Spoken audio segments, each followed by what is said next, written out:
ዛሬ እንድንከፋፈለው ያሰብኩት የእግዚአብሔር ቃል ርዕሱን ዘማሪዎቹ ቅድም ዘምረውታል። እንዳንተ ያለ የለም በቃሉ የጸና ኪዳንህን ጠባቂ ነህና እንደ አፍህ ትሆናለህ ብለው ነበር። እኔ ደግሞ ዛሬ ይዤ የመጣሁት ቃል ርዕሱ ምን መሰላችሁ? የእግዚአብሔር ታማኝነት የሚል ነው። እግዚአብሔር ታማኝ ነው በሚል ርዕስ ነው ዛሬ የምንነጋገረው። ክብር ለጌታ ይሁን። እግዚአብሔር ታማኝ ነው። ዛሬ አስደናቂ ወደ ሆነው የእምነታችንን እውነት ወደምንመራበት ወደዛ ቃል ነው ልመራችሁ የምፈልገው። ክብር ለጌታ ይሁን። በተቻለኝ አቅም አጠር አድርጌ ለመስበክ ሞክራለሁ። ዛሬ ስለ እግዚአብሔር ታማኝነት በጥቂቱ እንወያያለን ወገኖቼ። የእግዚአብሔር ታማኝነት የህይወታችን መሰረት ነው። ክብር ለጌታ ይሁን። እግዚአብሔር ታማኝ ባይሆን ኖሮ ለእያንዳንዳችን እግዚአብሔር በቃል ኪዳኑ ታማኝ ባይሆን ኖሮ የገባውን ቃል የሚፈጽም ባይሆን ኖሮ እግዚአብሔር በቃሉ እንደተናገረው በምህረቱ ታማኝ ባይሆን ኖሮ በጥበቃው በፍቅሩ ታማኝ ባይሆን ኖሮ እኔና እናንተ ዛሬ በእግዚአብሔር ፊት መቆም ባልቻልን ነበር ወገኖቼ። እግዚአብሔር ታማኝ ነው። ዛሬ በፊቱ ያቆመን፣ ዛሬ ተውበን እዚህ ቁጭ እንድን ያደረገን የእግዚአብሔር ታማኝነት ነው። የማያልቀው ፍቅሩ ነው። የማያልቀው ምህረቱ ነው። ማለዳ ማለዳ አዲስ የሆነው ታማኝነቱ ነው። ሰዎች ሲለወጡ፣ ነገሮች ሲነዋወጡ የማይለወጥ ማን ነው? እግዚአብሔር ብቻ ነው። ብዙዎች ተለወጡ አይደለ? እግዚአብሔር ግን ዛሬም አለ። እኔ ጌታ ረድቶኝ በዚህች ወር 50 ዓመቴን አከበርኩኝ። ከ50 ዓመት ውስጥ 32 ዓመቱን ከእግዚአብሔር ጋር የተጓዝኩባቸው። በ18 ዓመቴ ነው ጌታን የተቀበልኩት። በእነዚህ 32 ዓመታት ብዙዎች መጡ፣ ብዙዎች ሄዱ። የታመንኩባቸው ብዙዎች ብን ሲሉ አይቻለሁ። የታመንኩበት ነገር በአንድ ቀን ውስጥ ብን ሲል አይቼዋለሁ ወገኖቼ። ይሄን ሁሉ ዓመት ግን አብሮኛለ እግዚአብሔር ብቻ ነው። ክብር ለጌታ ይሁን። እግዚአብሔር ታማኝ ሆኖ ለሁላችንም ዛሬም አለ። እግዚአብሔር የተባረከ ይሁን። እግዚአብሔር ይናገር እንጂ እግዚአብሔር ከተናገረ ቃሉን ሊፈጽም ታማኝ ነው። እግዚአብሔር ለአብርሃም የገባውን ቃል በማን ነው የፈጸመው? በክርስቶስ ኢየሱስ ነው የፈጸመው። ከብዙ ዓመት በኋላ ጊዜ ይፍጅ እንጂ እግዚአብሔር የተናገራችሁን ነገር ሊያደርግ እግዚአብሔር ምንድን ነው?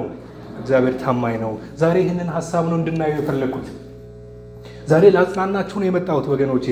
ምናልባት ነገሮች የዘገዩባችሁ ሰዎች ብትኖሩ፣ እግዚአብሔር የተዋችሁ የመሰላችሁ ሰዎች ብትኖሩ፣ ምነው እግዚአብሔር ለሌሎች ታማኝ ሲሆን የሌሎች የተስፋ ቃል ሲፈጸም የኔ የተስፋ ቃል ያልተፈጸመው ለምን ይሆን እግዚአብሔር ሆይ ያላችሁ ብትኖሩ፣ ዛሬ የታማኝነቱን ጥልቀት ከመጽሐፍ ቅዱስ ውስጥ አይተን እፎይ እንድንል ነው። ክብር ለጌታ ይሁን። የእግዚአብሔርን ታማኝነት ምርኩዝ እንድናደርግ ነው። እግዚአብሔር ታማኝ ነው። ይናገር እንጂ ከተናገረ እግዚአብሔር የተናገረውን የሚያደርግ ምንድን ነው? እግዚአብሔር ታማኝ ነው። እግዚአብሔር አይለወጥም። በኋላ በደንብ እናየዋለን። እሱ ዘንድ መለወጥ የለም። ክብር ለጌታ ይሁን። እስኪ አንድ 4 ቦታዎች ላይ እናንብብና እንቀጥላለን። አጭር ጸሎት አድርገን እንቀጥላለን። ሚልክያስ ምዕራፍ 3 ቁጥር 6 እንደዚህ ይላል። ሚልክያስ ምዕራፍ 3 ቁጥር 6 እኔ እግዚአብሔር አልለወጥም፣ እናንተ የያዕቆብ ልጆች ሆይ ስለዚህ የጠፋችሁ አይደላችሁ። ይሄ መልእክት ነው። ክብር ለጌታ ይሁን። እኔ እግዚአብሔር ምን አላደርግም፣ ስለዚህ እናንተ ፎንታናዎች የጠፋችሁ አይደላችሁ። እግዚአብሔር ስለማይለወጥ ዛሬም አለን። ክብር ለጌታ ይሁን። እንደገና ሰቆቃወ ኤርምያስ ምዕራፍ 3 ከቁጥር 22 እስከ 23 እንደዚህ ይላል። ያልጠፋ ነው ከእግዚአብሔር ምሕረት የተነሳ ነው፣ ርኅራኄው አያልቅምና። ማለዳ ማለዳ ይልና ሲጠቀልለው ምን ይላል? ታማኝነትህም ብዙ ነው። እግዚአብሔር ሊምረን ታማኝ ነው። ሊወደን ታማኝ ነው። ክብር ለጌታ ይሁን። ዘኍልቍ ምዕራፍ 23 ቁጥር 19 በኋላ ላይ ሁሉንም እናነሳቸዋለን። ሐሰትን ይናገር ዘንድ እግዚአብሔር ሰው አይደለም፣ ይጸጸት ዘንድ የሰው ልጅ አይደለም። እርሱ ያለውን አያደርግምን? እርሱ የተናገረውን አይፈጽምምን? ያለ ይናገራል። አንደኛ ተሰሎንቄ ምዕራፍ 5 ቁጥር 24 ላይ የጠራችሁ የሚጠራችሁ ይለዋል። ይሄኛው መጽሐፍ ቅዱስ አዲሱ መደበኛ ትርጉም የጠራችሁ ነው የሚለው። የጠራችሁ ምን የሆነ ነው? የታመነ ነው። እርሱም ደግሞ ያደርገዋል። እስከ መጨረሻ ለመሄዳችን ጋራንቲያችን ማን ነው? እግዚአብሔር ነው። የጠራን የታመነ ስለሆነ እስከ መጨረሻው እንሄዳለን። ክብር ለጌታ ይሁን። አጭር ጸሎት እናደርጋለን። ሃሌሉያ። ክብር ለጌታ ይሁን። እኔ እግዚአብሔር አልለወጥም። ቃሉ እንደዛ ነው የሚለው። ስለዚህ ልጆቼ የጠፋችሁ አይደላችሁም ነው የሚለው። የኛ ነገር የጠፋ ነገር አይደለም። እህቴ ያንቺ ነገር የጠፋ ነገር አይደለም። ወንድሜ ያንተ ነገር የጠፋ ነገር አይደለም። ምናልባት ከእጅ የተወሰደ ያልነው ጠፋ ያልነው ነገር ቢኖር እግዚአብሔር አይለወጥም። እግዚአብሔር ቃል ይናገር እንጂ የሰጠውን ቃል ሊፈጽም እግዚአብሔር የታመነ ነው። ቃሉን ሊፈጽም የሚተጋ አምላክ ነው። ክብር ለጌታ ይሁን። ይናገር እንጂ እግዚአብሔር ተናግሮ የሚያደርግ ነው። ወገኖቼ ዲያብሎስ መቼ ተሳካልኝ እንደሚል ታውቃላችሁ? ልጆቹ በእግዚአብሔር ላይ ሲጠራጠሩ፣ እምነቱን ሲጠራጠሩ፣ እምነታቸውን መጣል ሲያቆሙ ያኔ ነው ዲያብሎስ ተሳካልኝ የሚለው። ዛሬ ዲያብሎስ ይስማ፣ እናውጃለን። እግዚአብሔር ታማኝ ነው። የተናገረውን ሊያደርግ እግዚአብሔር ታማኝ ነው። የገባውን ቃል ሊፈጽም እግዚአብሔር ታማኝ ነው። እግዚአብሔር ሆይ እናመሰግንሃለን። ስለ ታማኝነትህ እናመሰግንሃለን። ሁሌም ታምነህ ስለምትኖር በአንተ ዘንድ መለወጥ ስለሌለ አንተ ተናገር እንጂ የተናገርከውን ልታደርግ የምትመጣ የምትተጋ አምላክ ስለሆንክ እናመሰግንሃለን። ይህንን እውነት ከቃል ውስጥ ስንመረምር በጌታ በኢየሱስ ክርስቶስ ስም እንድትረዳን መንፈስ ቅዱስ በመካከላችን እንዲመላለስ ጌታ እንድትረዳን፣ እኔንም እንድትረዳኝ፣ ወገኖቼንም እንድትረዳ ሁሉን ላንተ አሳልፈን እንሰጣለን። ክብር ላንተ ይሁን። በጌታ በኢየሱስ ስም ጸለይን፣ አሜን። ክብር ሁሉ ለጌታ ይሁን። ወገኖቼ እግዚአብሔር ታማኝ ነው። እግዚአብሔር ታማኝ ነው ስንል ምን ማለታችን ነው? ከዴፊኒሽን መጀመር ጥሩ ነው አይደለም? እግዚአብሔር ታማኝ ነው ስንል ምን ማለታችን ነው? እግዚአብሔር ታማኝ ነው ስንል እግዚአብሔር በባህሪው የማይለወጥ ካራክተር ፌስፉልነስ የምንለው በባህሪው ምንም ማያደርግ የማይለወጥ ለቃሉ እውነተኛ ለተናገረው ቃል ለሕዝቡ ቃል የሚገባ የገባውን ቃል ደግሞ የሚያደርግ አምላክ ነው። ደግሞ አለው እግዚአብሔር ታማኝ ነው ስንል እግዚአብሔር በባህሪው ምንም አይሆን የማይለወጥ በሱ ዘንድ መለወጥ የሌለ ለቃሉ እውነተኛ ለሕዝቡ ቃል የሚገባ የገባውን ቃል ደግሞ የሚያደርግ አምላክ ማለት ነው። ክብር ለጌታ ይሁን። እግዚአብሔር የገባው ቃል ምን ያህል የማይመስል ቢመስል በሰው ዓይን ሲታይ፣ እግዚአብሔር ግን የገባውን ቃል ለማድረግ የሚተጋ ታማኝ አምላክ ነው። እግዚአብሔር ታማኝ ነው ማለት አደርጋለሁ ካለ የሚያደርግ፣ እሰራለሁ ካለ የሚሰራ፣ እመጣለሁ ካለ የሚመጣ አምላክ ነው ማለት ነው። ክብር ለጌታ ይሁን። የእግዚአብሔርን ታማኝነት በሁለት መልኩ ማየት ይቻላል። ከዕለት ሕይወታችን ከዛሬ ደግሞ ከዘላለም አንጻር ማየት ይቻላል። ከዕለት ዕለት ሕይወታችን ስታዩት ወገኖች እግዚአብሔር ሊያግዘን፣ ሊምረን፣ ሊራራልን ማለዳ ማለዳ አዲስ የሆነውን ምሕረቱን ሊገልጥልን፣ ሊያኖረን፣ ሊሰጠን፣ ፕሮቫይድ ሊያደርግልን መኖሪያችን ማን ነው? የዘላለም አምላክ እግዚአብሔር ነው። ዝም ብሎ ቃል አይደለም። ሊያኖረን ግን እግዚአብሔር ሊጠብቀን ታማኝ ነው ማለት ነው። በየዕለት ሕይወታችን ደግሞ ከዘላለም አንጻር እግዚአብሔር በክርስቶስ ኢየሱስ ለሕዝቡ የገባውን ቃል ለመጠበቅ የሚተጋ ማለት ነው። ክብር ለጌታ ይሁን። ከዘመናት በፊት ለወደቀው አዳም እግዚአብሔር ምን ብሎ ቃል ገባለት? አድንሃለሁ አለው። እግዚአብሔር በማመቱ አዳነው፣ በክርስቶስ አዳነው። ከዘመናት በኋላ ደግሞ እግዚአብሔር በክርስቶስ ዓለምን ምን አድርጋለሁ ብሏል? እጠቀልላለሁ ብሏል። እግዚአብሔር ያንን ሊያደርግ ታማኝ ነው። ኢየሱስ ይመጣል የምንለው ዝም ብለን አይደለም፣ እግዚአብሔር ታማኝ ስለሆነ ነው። ኢየሱስ ይመጣል ማራናታ የምንለው ያንን አይተን ነው። አቤኔዘር የሆነውን የትላንቱን አይተን ነው። ክብር ለጌታ ይሁን። እግዚአብሔር ታማኝ ነው። በፈተና ውስጥ በመከራ ውስጥ ልንወድቅ ስንንገዳገድ ወገኖቼ መጽናናት ሊሆነን የሚገባው የእግዚአብሔርን ታማኝነት ማሰብ፣ የእግዚአብሔርን ታማኝነት ማወቅ ነው። እግዚአብሔር ከተናገረ ያደርጋል፣ እመጣለሁ ካለ ይመጣል ማለት ነው። ክብር ለጌታ ይሁን። እግዚአብሔር አይለወጥም። ስንቶች ተለወጡ፣ ስንቶች የተደገፍናቸው ተሰበሩ አይደል ወገኖቼ? አለን ያልነው ጠፋ አይደል? እኔ አጋጥሞኛ ቃል በህይወቴ አለኝ ያልኩት ነገር እንደው ድንገት ባልጠበቅኩት ሰዓት በሰከንድ ሲጠፋ አይቼዋለሁ። አለን ያልነው ጠፋ፣ የታመንበት ነገር ወደቀ። ዛሬ ግን እግዚአብሔር ታማኝ ሆኖ ይኖራል። ክብር ለጌታ ይሁን። ስለ እግዚአብሔር ታማኝነት 4 ነገሮችን ነው የምናየው ዛሬ። ኖት በመያዝ ጎበዝ ለሆናችሁ ሰዎች ማለት ነው 4 ነገሮችን እናያለን። የመጀመሪያው እግዚአብሔር ከህዝቡ ወይም ከልጆቹ ጋር ባለው ግንኙነት ታማኝ ነው። ይሄ ሪሌሽናል የምንለው ሪሌሽናል ፌስፉልነስ የምንለው እግዚአብሔር ከልጆቹ ጋር ከህዝቡ ጋር ባለው ግንኙነት እግዚአብሔር ምንድን ነው? ታማኝ ነው። በመጽሐፍ ቅዱስ ውስጥ የእግዚአብሔር ታማኝነት በተለያየ መልኩ ተገልጧል። መጽሐፍ ቅዱስ ግን ትኩረት የሚሰጠው እግዚአብሔር ከህዝቡ ጋር ያለውን ግንኙነት ነው። ከህዝቡ ጋር ባለው ግንኙነት ያለውን ታማኝነት ነው። ከህዝቡ ጋር ባለው ግንኙነት ይሄ እግዚአብሔር ታማኝ ነው፣ እግዚአብሔር ቃሉን ይጠብቃል የሚለው ነገር እኔ አልቆጠርኩትም። መጽሐፍ ቅዱስ አዋቂዎች የቆጠሩ ሰዎች ይሄ ታማኝነት ሪሌሽናል የሆነው ታማኝነት 127 ጊዜ ተጠቅሷል ይባላል መጽሐፍ ቅዱስ ውስጥ። ዛሬ የምናየው ያንን ነው። እግዚአብሔር ከህዝቡ ጋር ያለውን ይህን ሪሌሽናል የሆነውን ግንኙነት መቼም በሪሌሽንሽፕ ውስጥ አንዱ ወገን ታማኝ ካልሆነ ሪሌሽንሽፑ ይጎዳል አይደለም? ግንኙነቱ ይጎዳል። በጥርጣሬ መተያየት ይመጣል። የጎሪጥ መተያየት ይመጣል። እግዚአብሔር ግን ታማኝነቱ ምንም አይሆን የማይሰበር አንድ ቀን ዞር ይልብኛል የማይባል አንድ ቀን ይከዳኛል ተብሎ እግዚአብሔር ይከዳን ይሆን ወገኖች?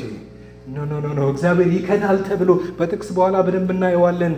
እግዚአብሔር አንድ ቀን ፊቱን ያዞርብኛል፣ ሰዎች ፊታቸውን ያዞራሉ፣ ፊታቸውን ያጠቁራሉ፣ ፊቱን ያዞርብኛል የማንለው አምላክ ነው። ክብር ለጌታ ይሆኑ።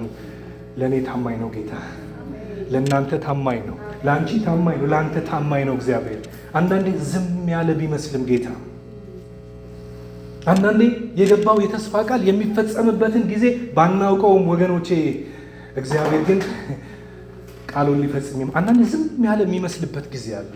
ዝም አሁን አንድ ታሪክ ላሳያችሁ። አንዳንዴ እግዚአብሔር ዝም ሲል አንዳንዴ ችኩሉ ሰው በቃ እግዚአብሔር ተወኝ ይላል አይደል? የሰው ልጅ አብርሃም እንደዛ ነው የሆነው። ዘፍጥረት ምዕራፍ 12 ላይ ስታነቡ እግዚአብሔር አብርሃምን ጠራው፣ ትልቅ ተስፋ ሰጠው። ርስትን አወርስሃለሁ አለ።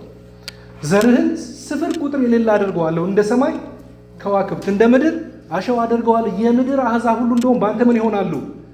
ዘፍጥረት ምዕራፍ 12 ከቁጥር 1 እስከ 3 ስታነቡ ያንን ነው የምታገኙት። እግዚአብሔርም አብርሃምን አለው ከሀገርህ ከዘመዶችህም ከአባትህም ቤት ተለይተህ እኔ ወደማሳይ ምድር ውጣ፣ ታላቅም ሕዝብ አደርግሃለሁ፣ እባርክሃለሁ፣ ስምህንም አከብረዋለሁ፣ ለበረከት ሁን፣ የሚባርክሁን እባርካለሁ፣ የሚረግሙህንም ረግማለሁ እያለ ይቀጥላል። ይሄ ትልቅ ተስፋ ነው። ከዛ አብርሃም ቢጠብቅ ያ ተስፋ የለም።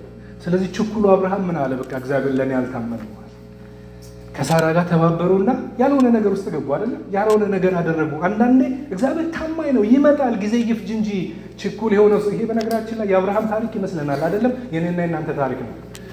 አንድ ዓመት ቢዘገይብን እግዚአብሔር እዛ ቦታ ላይ አንገኝም። እግዚአብሔር ግን ታማኝ ነው። ክብር ለጌታ ይሁን። አብርሃምን እግዚአብሔር ይሄን ተስፋ ሲሰጠው ገና የ75 ዓመት ሰው ነበረ። 5 ዓመት ጠበቀ። 80 ዓመት ሲሆነው በሚል ነገር የለም። ሌላ 5 ዓመት 90 ዓመት 80 ዓመት ምንም ነገር 75 80 90 እያለ ሄደ። ልክ 99 ዓመት ሲሆነው እግዚአብሔር ወደ እነ አብርሃም ቤት መጣ። አብርሃም በእርጅናው ምክንያት በሳራ እርጅና ምክንያት ተስፋ ቆርጦ ነበረ ወገኖቼ። ከ25 ዓመታት በኋላ ግን እግዚአብሔር በኋላ ስሙ ለተለወጠው ከአብርሃም ወደ አብርሃም ለሆነው ወደ እሱ ቤት መጣ። ዘፍጥረት 12 ላይ የተነገረ ቃል መቼ ተፈጸመ? ዘፍጥረት 21 ላይ። ዛሬ ዘፍጥረት 12 ላይ ላላችሁ ሰዎች እግዚአብሔር ለእናንተ የሚላችሁ ነገር አለ። ዘፍጥረት 21 ላይ እመጣለሁ ነው የሚለው። ዘፍጥረት 21 ላይ እግዚአብሔር ያደርሳችኋል። እግዚአብሔር የዘፍጥረት 12 ብቻ አምላክ አይደለም፣ ቃል የሚገባ ብቻ አይደለም። እግዚአብሔር ቃሉንም ግን ምን የሚያደርግ አምላክ ነው። ክብር ለጌታ ይሁን። እግዚአብሔር ታማኝ ነው። ይዘገይ ይሆናል እንጂ እግዚአብሔር ይመጣል። ምናልባት ሳራ ልክ አብርሃምን በተናገረው በማግስቱ አርግዛ ቢሆን ኖሮ እንደ አብርሃም ለእግዚአብሔር ክብር የሚሰጥ ይመስላችኋል? ጸልዬ ያገኘሁት ነው የሚለው። በእግዚአብሔር ሳይሆን በጸሎቱ የሚመካ ይመስለኛል። እግዚአብሔር ወዶኝ ቃል ኪዳን ሰጥቶኝ የሚል ይመስለኛል ወገኖቼ።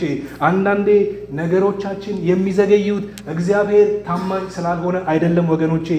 በሪሌሽንሽፕ ውስጥ ታማኝነቱን ማጉደል ስለፈለገ አይደለም። አንዳንዴ ሊያስተነፍሰን ስለሚፈልግ ነው እግዚአብሔር። አንዳንዴ መስመር ላይ ሊያስገባን ስለሚፈልግ ነው እግዚአብሔር። አንዳንዴ የሰጠን ነገር ከሰጪው እንደማይበልጥ ሊያሳየን ስለሚፈልግ ነው።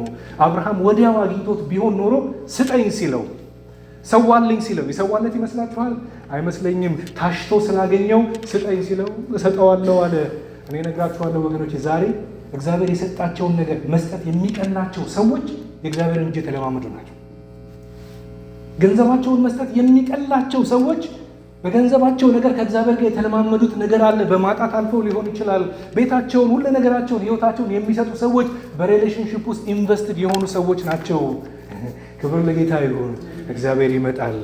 ስለዚህ ለአብርሃም የገባው ቃል በይስሐቅ መወለድ በይስሐቅ አድርጎ በያዕቆብ ከያዕቆብ በይሁዳ ከይሁዳ አድርጎ ከይሁዳ ነገድ ማን መጣ? ኢየሱስ። በኢየሱስ በኩል ማን ተወለደ? እኛ ተወለደ። እኔ እኮ ከአሸዋ አንዱ ነኝ አይደለም እንዴ? አንቺ እኮ ከከዋክብቱ አንዱ አለሽ። አንዷ ኮከብ ነን እኛ። እንደ ከውከብ አበዛዋለሁ ሲለው፣ እንደ አሸዋ አበዛሃለሁ ሲለው እኛን እዛ ውስጥ ያለ ነው። ክብር ለጌታ ይሁን። ስለዚህ ሰይጣን መጥቶ አንዳንዴ እግዚአብሔር እኮ አልታመነም ሲለን መዳኔ ራሱ የእግዚአብሔር የታማኝነት ውጤት ነው ልንለው ይገባል። ዛሬ መኖራችን መዳናችን የእግዚአብሔር ታማኝነት ውጤት ነው። እግዚአብሔር ታማኝ ነው። ክብር ለጌታ ይሁን። ሁለተኛው እግዚአብሔር ይለወጣል ተብሎ የማያሰጋ ነው። የእግዚአብሔር ታማኝነት የማይለወጥ ነው። አሜን ነው። እግዚአብሔር አይለወጥም። እግዚአብሔር ለሕዝቡ ያለው ታማኝነት ከጊዜ በኋላ የሚለወጥ አይደለም።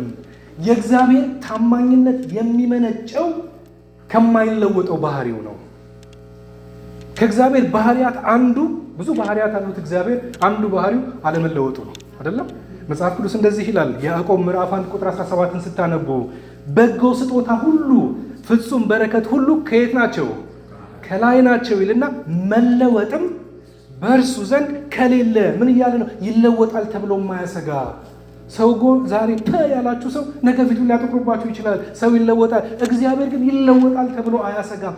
መለወጥ በእርሱ ዘንድ ከሌለ፣ በመዞርም የተደረገ ጥላ በእርሱ ዘንድ ከሌለ ከብርሃናት አባት ይወርዳሉ ይላል። እግዚአብሔር በተፈጥሮ ምንም አይሆን ነው፣ የማይለዋወጥ ነው፣ ተናግሮ የሚያደርግ ነው፣ ቃሉን የሚጠብቅ ነው። ጥላ ዞር ስትሉ ምን ያደርጋል? ዞር ይላል። እዚህ ጋ ያለው ጥላ ዞር ስትሉ በሀገራችን የሚባል ነገር አለ። ጥላ እንኳን ይከዳል ይባላል። ጥላ እንኳን ይከዳል። ጥላ የሚከዳ ነገር ነው። እግዚአብሔር ግን በባህሪው እንደ ጥላ አይደለም፣ ዞር የሚል ነገር አይደለም። እሱ እንደውም የሚለወጥ ሳይሆን ምንድን ነው አለ? የብርሃናት አባት ነው። ጥላ መቼ ነው የሚጠፋው? ጨለማ ሲሆን ነው። ማታ ላይ ይህን ድርግም ብታደርጉት ጥላው የሚባል ነገር ይጠፋል። አንዳንድ ሰዎች ልክ እንደዛ ናቸው። የሚጠፉት መቼ መሰላችሁ? ሲጨልምባችሁ። በእግዚአብሔር ዘንድ ግን ጨለማ የለም እያለ ብርሃንን ያመጣበት ምክንያት ምንድን ነው?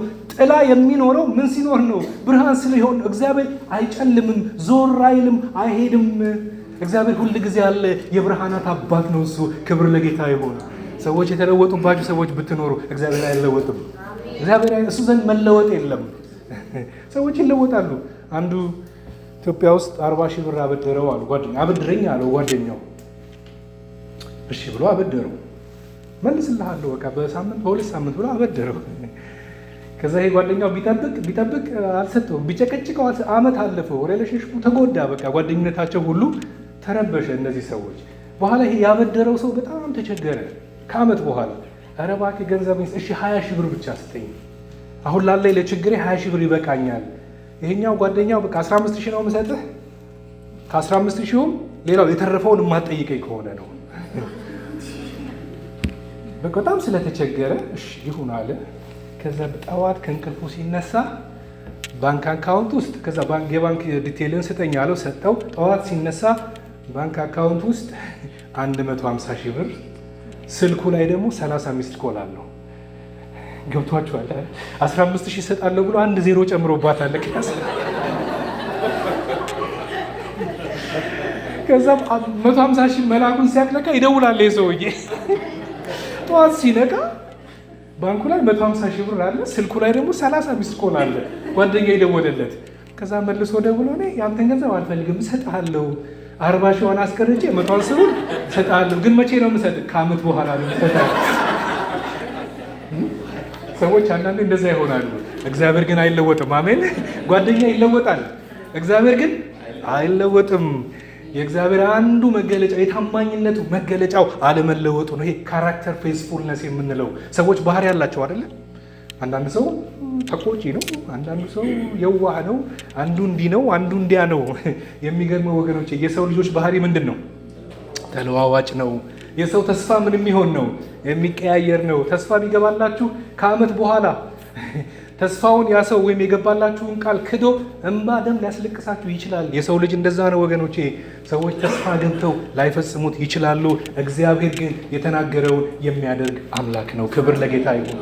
ይሄ የተናገረውን ማድረጉን ደግሞ ኮቨናንት ፌዝፉልነስ ይሉታል። በቃ ተናግሮ በዘመናት ሁሉ ቃል ገብቶ እግዚአብሔር ያላደረገው ነገር የለም። እግዚአብሔር የተናገረውን የሚያደርግ ነው። ተናግሮ ማድረጉ የእግዚአብሔር አንዱ ባህሪው ነው። ይሄ ከምኑ የሚመነጭ ነው? ከባህሪው የሚመነጭ ነው። የእግዚአብሔር ቃል ጸንቶ የሚኖር ነው። ክብር ለጌታ ይሁን። ጸሎታችንን ሁሉ ይመልሳል ጌታ። አንዳንዴ ያልተመለሱ የሚመስሉ ጸሎቶች ሁሉ እግዚአብሔር መልሷቸዋል። እግዚአብሔር ታማኝ ነው። እግዚአብሔር ታማኝ ነው። አንድ ሌላ ታሪክ ልንገራችሁ። ታሪክ ካበዛው ይቅርታ አድርጉልኝ። አንድ በ80ዎች ውስጥ የተጻፈ መጽሐፍ ላይ የተጻፈ እውነተኛ ታሪክ ነው። አንዱ ሮጀርስ ሲምስ ይባላል እና ከውትድርና ጡረታ ይወጣና ዲስቻርጅ ይደረግና ወደ ቤቱ ሲሄድ እንግዲህ ድሮ ዝም ብሎ በእግራቸው መሰለኝ ቤታቸው የሚሄዱት አይዶን ነው። እንትኑን ተሸክሞ በእግሩ እየሄደ በጣም ይደክመውና መኪና ሊፍት እንዲሰጠው ሰው ቆሞ ሂቻጊኝ ይጠይቃል እና ሰዎች ሲያልፉት አንዱ በጣም ሀብታም የሆነ ሰው ካደለክ የሆነች መኪና በጣም የለበሰ ከረባት ያደረገ ሰው ይቆምለትና ግባ ይለው። ወዴት ነው የምትሄደው? ወደ ሺካጎ አካባቢ ነው የሚሄደው። አይ እኔም ወደዛ ነው የሚሄደው፣ ግባ ይለው። በቃ ያንን የደከመውን ቦርሳውን ወርውሮ ቁጭ ብሎ እያወሩ ሲሄዱ ይሄ ወታደሩ ሰው ክርስቲያን ነው፣ በመመስከር በጣም ያምናል እና ካሁን ልመስክርለት ሲል ያስፈራ የለ አንዳንዴ ስለ ጌታ መናገር ሲል 30 ደቂቃ ቀራቸው የሚደርሱበት ጋር ለመድረስ ማለት ነው። አሁንስ መናገር አለብኝና ስለ ጌታ ይነግረዋል ይሄን ሰው እና ያ ሰው ከመኪናው ወጥቶ ውጭ ቆሞ አልቅሶ ጌታን ይቀበላል። በቃ በጣም ደስ ብሎት ይሄ ወታደር ተሰነባብተው ካርዳቸውን ተለዋውጠው ይለያያሉ። 5 ዓመት ያልፋል። ይሄም ወታደሩ ሚስት አግብቶ አዲስ ህይወት ጀምሮ ልጅ ወልዶ የራሱን ንግድ ጀምሮ እየኖረ እያለ በ5ኛው ዓመት ላይ ወደ ሺካጎ አካባቢ የሚሄድበት ጉዳይ ነበረው ከንግዱ ጋር የተያያዘ እና እቃውን እየሸካከፈ እያለ ያችን ቢዝነስ ካርድ ያገኛል። የዚህ ሰውዬ የሀብታሙ ሰውዬ ስም ሃኖቨር ነው እና ሃኖቨር ኢንተርፕራይዝ የሚል አድራሻው ያለበት ካርድ ያገኛል። ይህን ሰውዬ መጠየቅ አለብኝ የት ይሆን ያለው ይልና ስራውን ከጨረሰ በኋላ ይሄዳል። ትልቅ ቢልዲንግ ነው፣ ኢንተርፕራይዝ ነው። ጸሐፊዋ ጋር ገብቶ ሚስተር ሃኖቨርን ማግኘት ፈልጌ ነበር ይችላል። እሱን ማግኘት አትችልም፣ ባለቤቱን ግን ማግኘት ትችላለህ ብላ ወደ ተንጣለለ ቢሮ ታስገባዋለች። በጣም ቆንጆ 50 ዓመት የሚሆናት ባለቤቱን ያገኛታልና ሃኖቨርን ፈልጌ ነበር ሲላት በጣም ተዝል ሆና ታውቀዋለህ አለችው። አዎ አውቀዋለሁ። እስኪ እንዴት እንደምታውቀው ንገረኝ። የዛሬ 5 ዓመት እንደዚህ ሆኖ እንደዚህ ማልቀስ ትጀምራለች እቺ ሴት። በጣም ይደነግጣል እና እስቲ ሞር ንገረኝ አለችው። አይ እንደዚህ እኔ ከውትድርና ተቀንሼ የመጣው የሄድን እያለ ስለ ጌታ ነገርኩት፣ ጌታን ተቀበለ ሲላት እቺ ሴትዮ በቃ ቢልዲንጉን አናወጠችው በለቅሶ አለች። ምን ነው ሲላት ስለ ባለቤቴ ለረጅም ጊዜ ጸልይ ነበር አለች። ጌታ ሆይ እሷ ክርስቲያን ነች፣ እሱ ክርስቲያን አይደለም። እግዚአብሔር ሆይ ጌታን እንዲያውቅ እጸልይ ነበር፣ እጾም ነበር፣ ቤተክርስቲያን አጸልይ ነበር። ግን ልክ ያኔ አንተን አግኝቶ እንደተለየ ቤት በአንተና ቤት ባለው ስፍራ ላይ መኪና አደጋ አጋጥሞት ሞተ አለችው። እና 5 ዓመት ሙሉ በእግዚአብሔር ላይ ሪዘንት ሳደርግ ነበር፣ ቤተክርስቲያን ሁሉ ሜዳ ቁሜ ነበር አለች። እንዴት እግዚአብሔር ጸሎቴን አይሰማኝም? እንዴት እግዚአብሔር ለስንት ዓመታት ጾሜ ጸልዬ አጸልዬ ባለቤቴ ጌታን ሳያውቅ እንዴት ይሞታል? እግዚአብሔር እንዴት ይሄን ያደርጋል? ጸሎቴን ለምን አይሰማኝም ብዬ አልቅሼ ከቤተ ክርስቲያን ሁሉ ጠፍቼ ነበር አለች። ለካ ጌታን ተቀብሎ ነበር ይሄ ሰውዬ። ወገኖቼ ምን ልላችሁ ፈልጌ ነው፣ እግዚአብሔር አይለወጥም። ያልተመለሱ የሚመስሉን ጸሎቶች ተመልሰው ሊሆን ይችላሉ። አንዳንዶች ምናልባት ከእግዚአብሔር ቤት የጠፉት ያልተመለሰ በመሰላቸው፣ ነገር ግን እግዚአብሔር በመለሰው ጸሎት ሊሆን ይችላል። ወገኖቼ እግዚአብሔር አይለወጥም። እግዚአብሔር ስለ ራሱ ሲናገር ምን አለ? ሚልክያስ ምዕራፍ 3 ቁጥር 6 ላይ ቅድም ያነበብነው ቃል እኔ እግዚአብሔር አልለወጥም፣ እናንተ የያዕቆብ ልጆች ሆይ ስለዚህ የጠፋችሁ አይደላችሁም። እግዚአብሔር ይለወጥብኛል ተብሎ የሚያሰጋ አምላክ አይደለም። ያለ መጥፋታችን ዛሬ እዚህ የመገኘታችን ምክንያቱ እግዚአብሔር ያለመለወጡ ነው። ክብር ለጌታ ይሁን። አንዳንዶቻችን ጥያቄ ጠይቀን ሊሆን ይችላል። እግዚአብሔር ይለወጥብኝ ይሆን? እግዚአብሔር ተለውጦብኝ ይሆን? የገባልኝን የተስፋ ቃል ይፈጽመው ይሆን? ኢቭን በመጽሐፍ ቅዱስ ውስጥ የተገቡልኝ የተስፋ ቃሎች ይፈጸሙ ይሆን ብለን የምንጠይቅ ሰዎች ልንኖር እንችላለን። እግዚአብሔር አይለወጥም።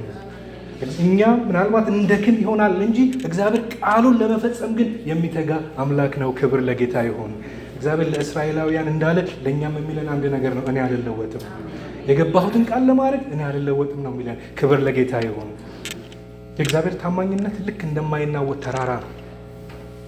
ተራሮችን እስቲ እዩዋቸው። በተራራ ነው የተከበባችሁት አይደል? እዚህ አካባቢ ተራሮች ብዙ ነገር ያልፍባቸዋል አይደል? አንዳንዴ እሳት እናያለን።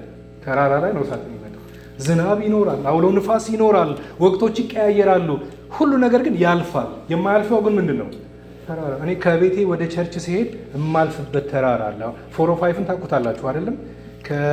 ከዋን መገንጠያ እስከ ጌቲ ሴንተር ምናምን አካባቢ ተራራ ተፈልፍሎ ነው የተሰራው። 2 ከተሞች የተያያዙበት ነው እና ግራና ቀኝ የምታዩት ተራራ ነው። ባለፉት 14 ዓመታት ወደዚች ሀገር ከመጣ ወደ 14 ዓመቴ ነው። አንድ ቤተክርስቲያን ነው ጌታን የማመልከው። ክብር ለጌታ ይሁን።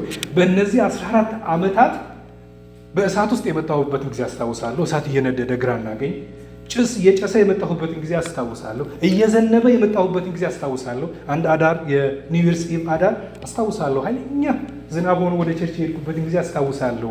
ደረቅ ሆኖ ያየሁበት ጊዜ አለ። ድራውት የገባበት ጊዜ አልነበረም። አሁን ደግሞ ብታዩ በጣም ለምልሟል። ዝናብ ስለዘነበ ማለት ነው። እነዚህ ነገሮች ሁሉ አልፈዋል። አሁንም ግን ያለው ማን ነው? ተራራው ነው። የእግዚአብሔር ታማኝነት ልክ እንደዛ ነው ወገኖቼ። ብዙ ነገሮች በዙሪያችን ተለውጠዋል። የእግዚአብሔር ታማኝነት ግን እንደማይናወጥ ተራራ ነው፣ እንደማይንቀሳቀስ ተራራ ነው። የእግዚአብሔር ታማኝነት ሁከት በነገሰበት ዓለም መተማመኛችን ነው። ክብር ለጌታ ይሁን። ስለዚህ የእግዚአብሔር ታማኝነት ምንም አይሆን ነው አለን፣ የማይለወጥ ነው። ክብር ለጌታ ይሁን። ሶስተኛው የእግዚአብሔር ታማኝነት በፍቅሩና በምህረቱ ይገለጣል። የእግዚአብሔር ታማኝነት በምኑ ይገለጣል? በፍቅሩና በምህረቱ። እግዚአብሔር ለኛ ያለው ጥልቅ የሆነው ታማኝነት የሚገለጥባቸው ሁለት መገለጫዎች አሉት። እኛን መውደዱ፣ እኛን ደግሞ ምን ማድረጉ? መማሩ ነው። የእግዚአብሔር ፍቅር፣ ይሄ የፍቅር ታማኝነት እኛን ማፍቀሩ ሁሉ ጊዜ። የምህረቱ ታማኝነት አያበቃም። አሜን አይደል? መጽሐፍ ቅዱስ እንደዚህ ይላል። መዝሙር ምዕራፍ 100 ቁጥር 5 ላይ እግዚአብሔር ቸር ነው ይላል፣ ምህረቱም እስከ መቼ ነው የሚለው? እስከ ለዘላለም ነው፣ እውነቱም ለልጅ ልጅ ነው ይላል። ስለዚህ እግዚአብሔር ለዘላለም ሊወደን፣ ለዘላለም ሊምረን እግዚአብሔር ምንድን ነው? እግዚአብሔር ታማኝ ነው። በቃ እግዚአብሔር ይጠላኛል ብዬ ልሳቀቃቸው እውነት ውሸት? እግዚአብሔር ይጠላኛል ተብሎ ወይም ደግሞ እግዚአብሔር አንድ ቀን ምህረቱን ያቆምብኛል ብለን ልንሳቀቅ አንችልም። እግዚአብሔር ሁል ጊዜ ታማኝ ነው። ሃሌሉያ። እግዚአብሔር ፊቱን ያጠቁሩብኛል ብዬ ልሳቀቅ አልችልም። እግዚአብሔር አይለወጥም፣ በምህረቱ አይለወጥም፣ በፍቅሩ አይለወጥም። ለምን? እግዚአብሔር ታማኝ ስለሆነ።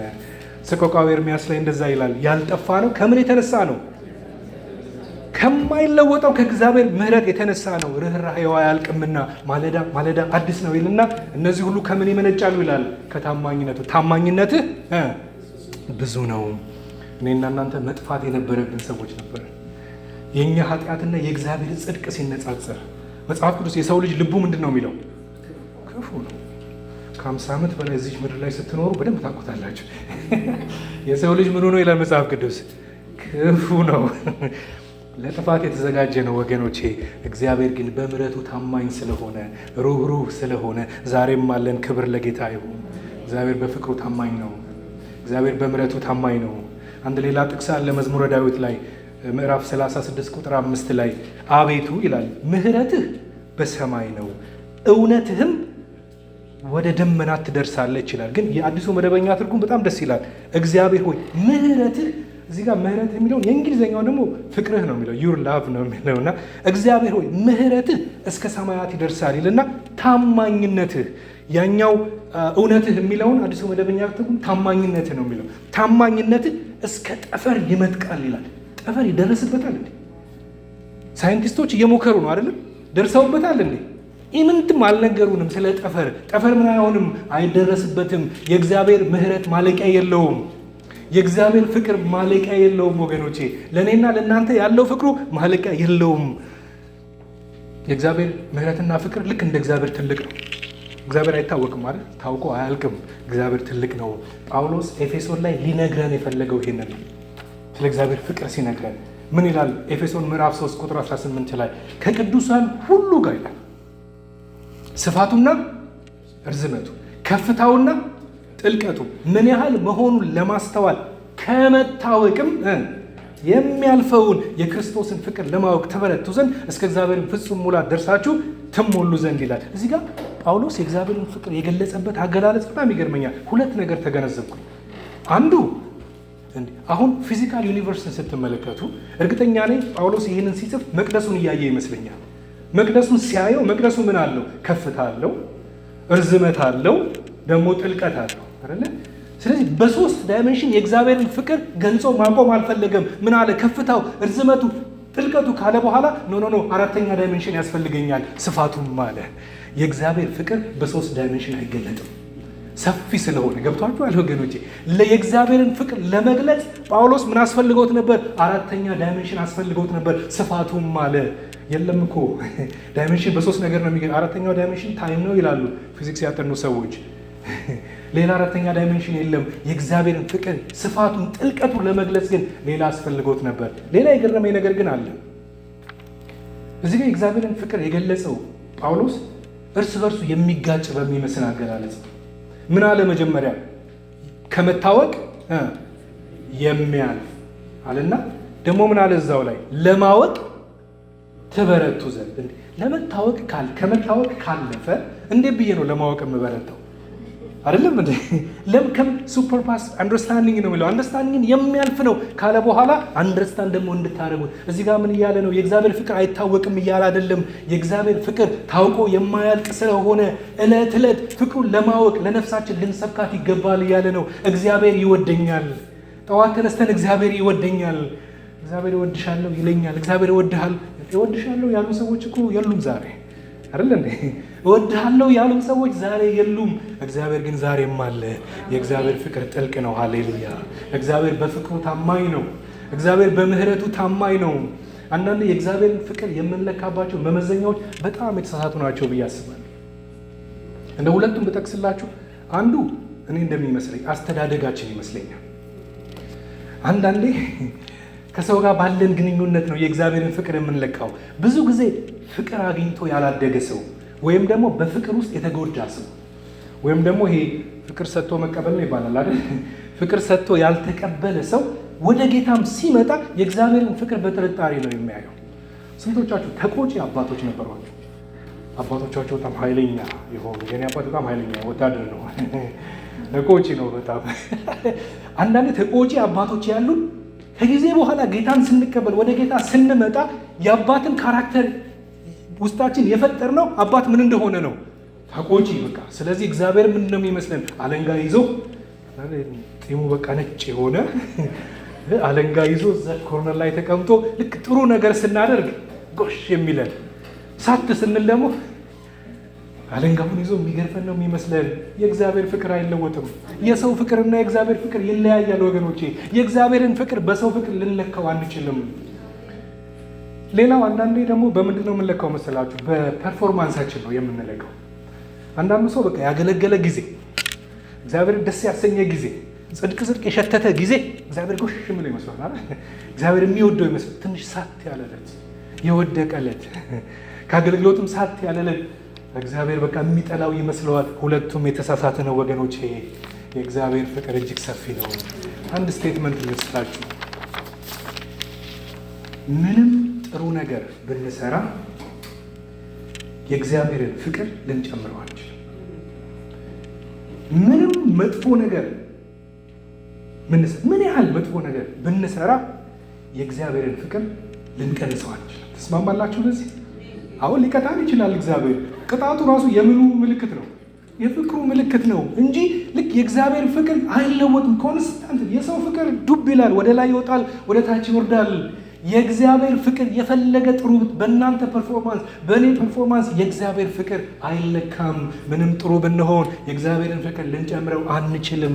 ምንም መጥፎ ብንሆን የእግዚአብሔርን ፍቅር ልንቀንሰው አንችልም። የእግዚአብሔር ፍቅር የማይለወጥ ነው። እግዚአብሔር አይለወጥም። አሜን። ታማኝነቱ አይለወጥም። እግዚአብሔር ይወደኛል፣ ሁሌም ይወደኛል፣ ዛሬም ይወደኛል፣ ነገም ይወደኛል። ክብር ለጌታ ይሁን። አራተኛው የመጨረሻው የእግዚአብሔር ታማኝነት፣ ክላይማክሱን ላሳያችሁ። የእግዚአብሔር ታማኝነት በኢየሱስ ክርስቶስ በኩል ተገልጧል። የእግዚአብሔር ታማኝነት የመጨረሻ መገለጫ ምንድን ነው? የኢየሱስ ክርስቶስ ሕይወት፣ የኢየሱስ ክርስቶስ ሞት፣ የኢየሱስ ክርስቶስ ትንሣኤ ነው። የእግዚአብሔርን ታማኝነት ለማወቅ ወገኖቼ ሩቅ ቦታ መሄድ አያስፈልግም። መስቀሉ በቂ ነው። አሜን አትሉም እንዴ? መስቀሉ በቂ ነው። እግዚአብሔር የሰው ልጆችን ለመቤዠት የገባውን ቃል የፈጸመው በማን ነው? በክርስቶስ ኢየሱስ ነው። አዳምን ምን አለው? አድንሃለሁ አለው። ከዘመናት በኋላ ምን አደረገው? አዳነው። ከሴቲቱ የሚወጣ ተባለ። ከየት መጣ? ኢየሱስ ክርስቶስ ከሴቲቱ መጣ። ራስህን ይቀጠቅጣል ተባለ። ዲያብሎስ በመስቀል ላይ ራሱ ተቀጠቀጠ። ክብር ለጌታ ይሁን። የእግዚአብሔር የታማኝነቱ መገለጫ የመጨረሻው ክርስቶስ ኢየሱስ ነው። ክብር ለጌታ ይሁን። እግዚአብሔር የተናገረውን የሚያደርግ የማይለወጥ አምላክ ነው። በመሰረቱ በእግዚአብሔር የተሰጡ በብሉይ ኪዳን የተሰጡ ተስፋዎች በሙሉ በማ ተፈጽመዋል? በክርስቶስ ተፈጽመዋል። በጣም ደስ የሚል ጥቅስ ላንብብላችሁ። 2 ቆሮንቶስ ምዕራፍ 1 ቁጥር 20 በጣም ደስ የሚል ጥቅስ ትወዱታላችሁ። በእግዚአብሔር የተሰጡ ተስፋዎች ሁሉ ይላል አዎን የሚሆኑት በማን ነው ይላል? በእርሱ በክርስቶስ ነው ይላል። በእግዚአብሔር የተሰጡ ተስፋዎች አሉ በብሉይ ኪዳን። እነዛ ተስፋዎች አዎን የሆኑት የተፈጸሙት በማን ነው? በጌታ በኢየሱስ ክርስቶስ ነው። ከዛ በኋላ ምን ይላል? እኛም በእርሱ አማካኝነት ለእግዚአብሔር ክብር አሜን የምንለው በዚህ ምክንያት ነው። እግዚአብሔር አዎን ሆነ፣ እኛ ደግሞ ምን እንላለን? ኧረ አሜን ነው የምንለው። ሃሌሉያ። በኢየሱስ ክርስቶስ ተስፋዎች ሁሉ ምን ሆኑ? አዎን ሆኑ። እኛ ደግሞ ምን እንላለን? አሜን እንላለን። የእግዚአብሔር ተስፋ ተፈጽሟል በኢየሱስ ክርስቶስ፣ አሜን ሆኗል። እኛ ደግሞ አዎን እንላለን።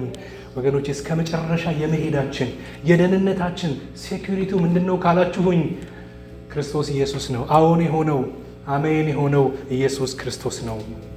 ለዚህ ነው እኔ ስለ ደህንነት አልፈራም። አሁን ብዙ ክርክሮች አሉ አይደል? ስለ ድነት አንዳንዱ አንዴ ድነሃል ሁሌ ድነሃል የሚባል አለ። አንዳንዱ ደግሞ ደህንነትን ልታጣ ትችላለህ የሚባሉ ክርክሮች በዚህም አሉ። እኔ ሁለቱም የማያሳስቡኝ ለምን መሰላችሁ? አንደኛ ተሰሎንቄ ምዕራፍ 5 ቁጥር 24 ሳነብ ነው ቅድም ያነበብኩላችሁን። የሚጠራችሁ ምን የሆነ ነው?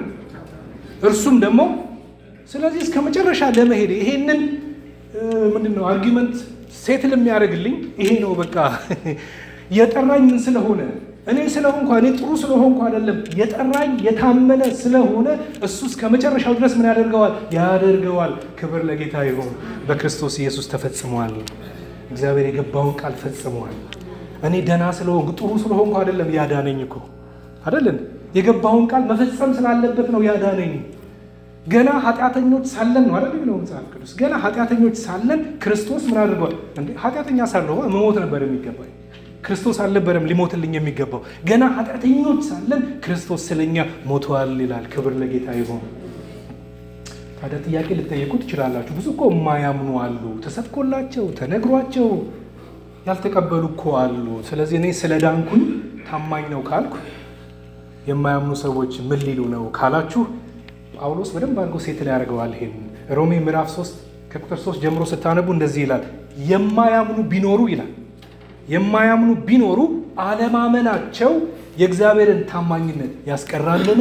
ምን እያለ ነው? እግዚአብሔር ታማኝ ነው። ሰው የምርጫውን ፍሬ ይበላል። እግዚአብሔር ግን ምንድን ነው? ታማኝ ነው። ሌላም ቦታ ላይ ደግሞ እንደዚህ ይላል። ሁለተኛ ጢሞቴዎስ ምዕራፍ 3 ቁጥር 13 ላይ ባናምነው እርሱ የታመነ ሆኖ ይኖራል፣ ራሱን ሊክድ አይችልምና። ስለዚህ እኔን ስላላመንኩኝ እግዚአብሔር ታማኝ አይደለም ማለት አይደለም። እግዚአብሔር ሁሌም ታማኝ ነው። ሰው አላምን ብሎ ሲኦል ቢወርድ፣ ሰው አልታዘዝ ብሎ የኃጢአቱን ፍሬ ቢበላ እግዚአብሔር ታማኝ አይደለም ማለት አይደለም። እግዚአብሔር ምንድን ነው? ታማኝ ነው። ታማኝነቱ በክርስቶስ ተፈጽሟል። ክብር ለጌታ ይሁን። ታዲያ እግዚአብሔር ታማኝ ከሆነ ለእግዚአብሔር ታማኝነት ምን ምላሽ እንስጥ? በ3 ደቂቃ ውስጥ 3 ነገር ብዬ ነው የምጨርሰው። እግዚአብሔር ታማኝ ከሆነ ለእኔ በእውነት ከገባን ያልኳችሁ ከገባችሁ እኔ ሳምንቱ 2 ሳምንት 3 ሳምንት ሙሉ እግዚአብሔር በዚህ ቃል ሲሰብከኝ ነው የኖረው እና ከገባን ይሄ ቃል እኛስ ምን ምላሽ እንስጥ? 3 ነገር እነግራችኋለሁ። የመጀመሪያው ለታማኝነቱ እውቅና እንስጥና ጌታን እናመስግነው። እግዚአብሔር ወይ ታማኝ ነህ እንበለው። ለእኔ ታማኝ ነህ እንበለው። መጽሐፍ ቅዱስ በሁሉ አመስግኑ ይላል አይደል? በሁሉ ከተባለው ውስጥ አንዱ ምንድን ነው? የእግዚአብሔር ታማኝነት ነው። እኛ ታማኝ ነህ ባንለውም እግዚአብሔር ሁሌ ታማኝ ሆኖ ይኖራል። ነገር ግን ጠዋት እንነሳና ጌታ ሆይ አንተ ታማኝ ነህ፣ ልትምረኝ ታማኝ ነህ፣ ልትወደኝ ታማኝ ነህ፣ ላትለወጥብኝ ታማኝ ነህ፣ የገባኸውን የተስፋ ቃል ልትፈጽምልኝ እግዚአብሔር ሆይ ታማኝ ነህ እንበለው። እግዚአብሔር እናመስግነው።